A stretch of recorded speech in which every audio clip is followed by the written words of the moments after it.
Bem-vindos a mais uma paraxá do canal, eu Ele, e a Torá. A paraxá essa semana vamos falar de Noé. Essa paraxá abrange Gênesis 6, do verso 8 até o capítulo 11, verso 32.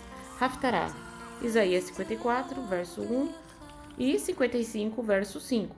Brit Hadashah, em Mateus 3, 1 e no capítulo 4, 25. A palavra Noah quer dizer descanso. isso, porque todo nome no hebraico tem o seu significado. Então vamos lá para mais um vídeo.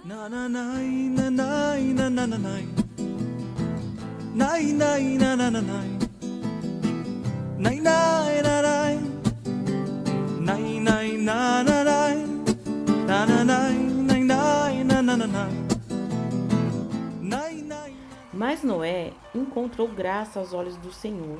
Estas são as gerações de Noé. Noé foi um homem justo e perfeito nas suas gerações, e Noé andava com Deus.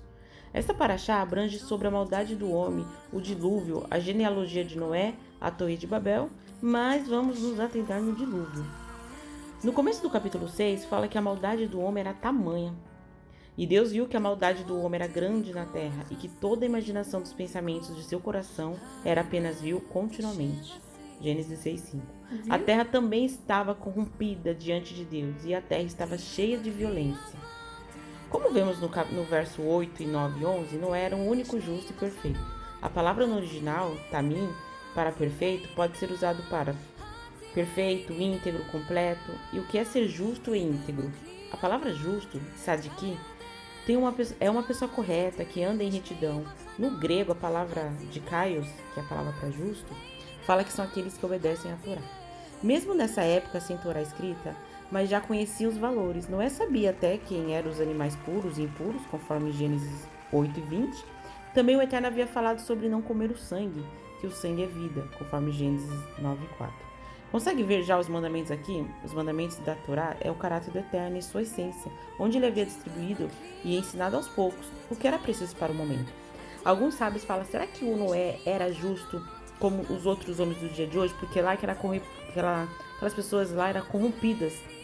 E por isso é mais fácil ser justo, né? Já que basta fazer uma bondade no meio de tanta injustiça. Mas eu consigo ver de outra forma. É mais difícil você ser justo em uma terra totalmente corrompida, porque é mais fácil levar você para esse lado ruim, já que tem tanto exemplo de maldade, tanto exemplo de ruindade. Então eu creio que realmente Noé foi um homem muito justo e íntegro. Então o Eterno ordenou a Noé para construir a arca e lhe deu todos os detalhes. E Deus disse a Noé, o fim de toda a carne chegou diante de mim, pois a terra está cheia de violência por meio deles, e eis que os destruirei juntamente com a terra. Faz para ti uma arca de madeira, de gofre, fará compartimentos na arca e a betumarás por dentro e por fora, com betume. Interessante ressaltar qual é a importância da obediência, né? O Eterno falou os detalhes de como fazer a arca, e hoje em dia queremos servir ao Eterno de qualquer jeito, do nosso jeito. E quando a gente lê as Escrituras, a gente vê que o Eterno tem todo o cuidado de passar seus mandamentos, suas informações de forma criteriosa. Alguma dúvida? Nenhuma. Então, quando a palavra fala que a terra está cheia de violência, em algumas traduções corrupção, você vê que às vezes pela nossa maldade a terra sofre, né? Quando a gente vê catástrofe, essas coisas, é por conta do pecado, né? Como todos já sabem, quando ele terminou, colocou um casal de animais de cada espécie. Noé tinha 600 anos de idade quando veio o dilúvio. No ano 600 da vida de Noé, no segundo mês, no 17º dia do mês, no mesmo dia, todas as fontes do grande abismo foram rompidas e as janelas do céu foram abertas. Não foi apenas uma chuva, mas as fontes do abismo foram abertas, ou seja, o mar na parte de baixo foram abertas e a janela dos céus. Eu acho que foi uma espécie de tromba d'água, né? Que foram esses 40 dias e 40 noites de chuva, né? Alguma pergunta? Nenhuma. Quero só ver no final dos estudos, né? A tromba d'água, se você não sabe, é uma espécie de... Quando você vê nas imagens, é uma água assim que tá caindo do céu, que parece um redemoinho. Cai de uma vez, assim, sabe? Parece um redemoinho, como que é? Maremoto, sei lá.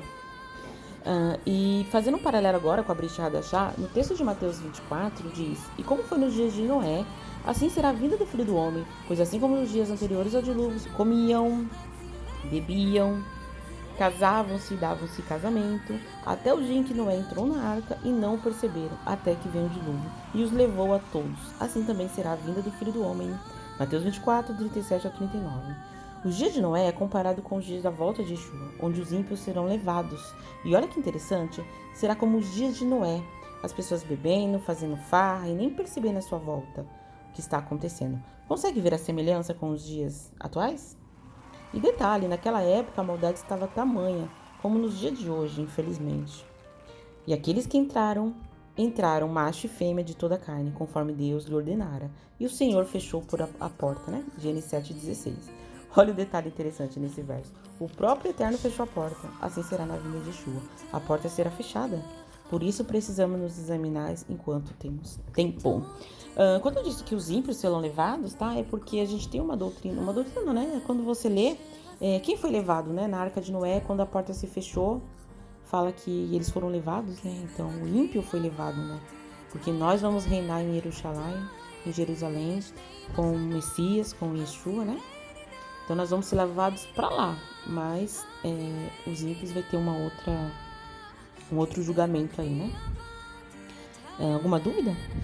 Nenhuma. Quero só ver no final desse estudo, hein, Breno? E as águas retornaram de sobre a terra continuamente, e após o fim dos 150 dias, as águas foram diminuídas, e a arca descansou no 7º mês, no 17º dia do mês, sobre os montes Ararates. Gênesis 8, 3 ao 4. E nesse monte Ararat é localizado na Turquia. Já tem alguns estudos que acharam parte dessa arca nesse local. Em 150 dias, a arca parou no Monte Ararat, mas ainda havia água. Então Noé mandou um pássaro, um corvo, para ver se estava seco. E ele enviou um corvo que, saindo, ia, voltava até secar as águas de sobre a terra. Ele também enviou uma pomba para ver se as águas haviam diminuído da face da terra. Mas a pomba não encontrou descanso para a sola de seu pé, e ela retornou para ele na arca, pois as águas estavam sobre a face de toda a terra. Então ele estendeu sua mão e tomou, e a puxou para si para dentro da arca. E a pomba veio a ele, e à tarde, eis que no seu bico estava uma folha de oliveira arrancada. Assim Noé soube que as águas haviam diminuído sobre a terra. E ele ficou mais outros 7 dias, e enviou a pomba que não mais retornou a ele. E aconteceu no 601º ano, no primeiro mês, no primeiro dia do mês, que as águas foram secas de sobre a terra. E Noé removeu a cobertura da arca e olhou, e eis que a face da terra estava seca. Alguma dúvida? Nenhuma. Estabeleço minha aliança convosco. Tudo que existe nunca mais será destruído pelas águas do dilúvio. Não haverá mais outro dilúvio para devastar a terra. E Deus afirmou: Eis o sinal da aliança que instituo entre mim e vós e todos os seres vivos que estão convosco, para todas as gerações futuras. Colocarei o meu arco nas nuvens, e ele se tornará um sinal fulgurante da aliança entre mim e a terra. Gênesis 9, 11 e 13. Aqui você pode notar que só está escrita a palavra arco, né? A gente não pronuncia arco-íris, até porque na escritura não tem, né? Porque íris é um deus, né? O nome de uma deusa. E não tem nada a ver com o Eterno. Então a gente fala somente arco. E essa foi a aliança que o Eterno fez com o seu povo, né? Que a terra não seria mais destruída com água. A gente vê algumas coisas acontecendo no mundo como tsunami, mas a gente vê que não foi eliminado todo o povo, né? Da face da terra, né? Então o Eterno não irá mais destruir a terra com água. Alguma dúvida? Nenhuma. E em todo o mundo as pessoas se serviam de uma mesma língua e de uma única maneira de falar. E decidiram, mais, vinde, construamos uma cidade ou uma torre cujo ápice penetre nos céus. Dessa forma, nosso nome será honrado por todos, e jamais seremos dispersos pela face da terra. O homem querendo ser um Deus, eles queriam que seus nomes fossem lembrados, não o do Eterno. Tem uns livros apócrifos, não lembro qual agora, eu acho que é Enoque, que fala que eles queriam chegar até os céus para matar a Deus. Enfim, é muita soberba, né? E o Eterno rejeita. Então dispensou a eles e confundiu suas línguas. O nome da Torre de Babel, por coincidência, não por coincidência, mas Babel, seu significado no hebraico é confusão. Agora, fazendo um paralelo a isso, por isso que hoje, né, eu gosto muito da língua hebraica, gosto de escutar louvores, porque foi a língua que o Eterno falou com o seu povo, falou com Adão e Eva. A exégese judaica tradicional, como o Midrash, Gênesis Rabá 38 insiste que Adão falou hebraico, porque os nomes que ele dá a Eva, como Isha, em Gênesis 2:23, quer dizer varoa, e Ravá, que quer dizer vida, em Gênesis 3:20, só fazem sentido no hebraico. Olha que interessante, a raiz do nome Ravá é respirar, ou seja, o hebraico é muito rico. Os nomes têm um significado forte e depois você consegue ver a raiz do nome e ainda o número, né, a gematria, que é a soma das letras, é outro ponto a se pensar. Israel foi neto de Abraão, né, e Abraão já era nascido na época de Babel, então o hebraico com certeza foi a língua de Abraão, pois ele provavelmente ensinou para Isaac, que ensinou para Jacó e que ensinou para Israel. E naquela época, se não fosse totalmente hebraico, a gente tinha também o aramaico, o síriaco, né, que fala síriaco, que vem do aramaico ali. Mas são línguas que têm o mesmo domínio que é o hebraico, como hoje nós temos o português, né? Tem o português de Portugal, tem o português do Brasil, tem lá na Angola, mas é o português, você entende, né? Então ali, a língua falada naquela época era, se não foi exatamente hebraico, era aquelas línguas parecidas com o hebraico, né? E depois, com a Torre de Babel, aí se criou aí as novas linguagens. Mas a gente tem realmente ali a convicção de que foi o hebraico, né? Que o hebraico ele é muito rico, os nomes têm os significados, as letras, né? Então foi o nome ali que o Eterno, a língua que o Eterno falou. Agora chegou o momento. O que você aprendeu, meu filho lindo?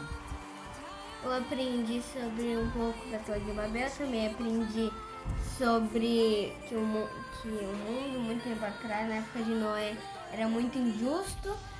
E só Noé que era justo, então Deus falou para criar A arca? a arca para Salvou o povo, né? salvar o povo. O povo justo ali, a família o povo dele. justo. E depois de tudo isso criou o arco-íris, que se pronunciamos o arco, entendeu? Que é a aliança, né? Isso, entre o homem que nunca mais destruiu. Olha só, parabéns, você tem noção. Nossa, que horror! É isso aí, gente. Espero que tenham Se inscreva gostado. no canal, ative o sininho para receber todas as notificações. Compartilha, dá um like. E até o próximo vídeo com a ajuda do Eterno. E como amanhã já é o primeiro dia da semana, Shavuot Tov a todos. Uma boa semana.